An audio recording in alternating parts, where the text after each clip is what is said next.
Hey everybody, welcome back to our final lesson on microorganisms. Today we're going to be talking about food and how it decays and different ways we can preserve our food and stop it from decaying. So like we already know, bacteria and fungi need food, warmth, and moisture so they can grow. Unlike plants, they do not need light. If some moist food is left in the cupboard, eventually it will go bad and decay. This happens because tiny spores from the air belonging to the bacteria or fungi will land on the food. These tiny spores are spread by the air from the bacteria or the fungi. As the microbes grow, they produce chemicals that allow them to dissolve the foods like we talked about last time. These chemicals they produce can make us sick if we ingest or eat them. This is how humans end up getting food poisoning. But thankfully, there are a number of ways we can prevent this from happening.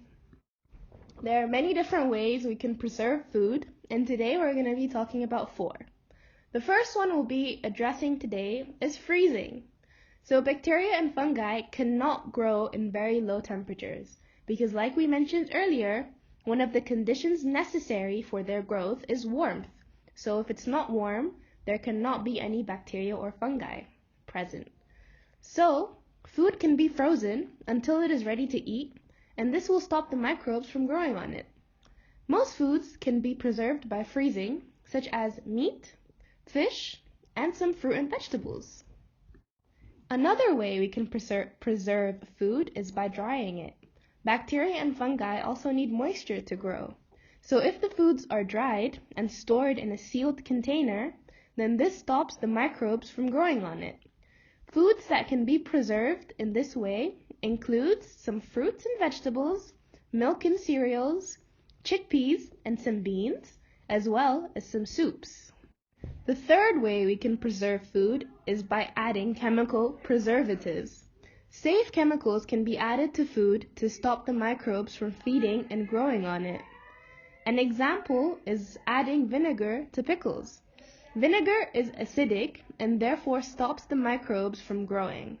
When making jam or marmalade, a lot of sugar is used, and the sugar in this case also acts as a preservative and it stops the microbes from growing.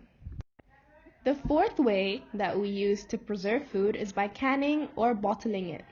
Some foods are sealed in cans, bottles, or jars. These cans, bottles, or jars are first heated strongly to destroy any bacteria or fungi already there.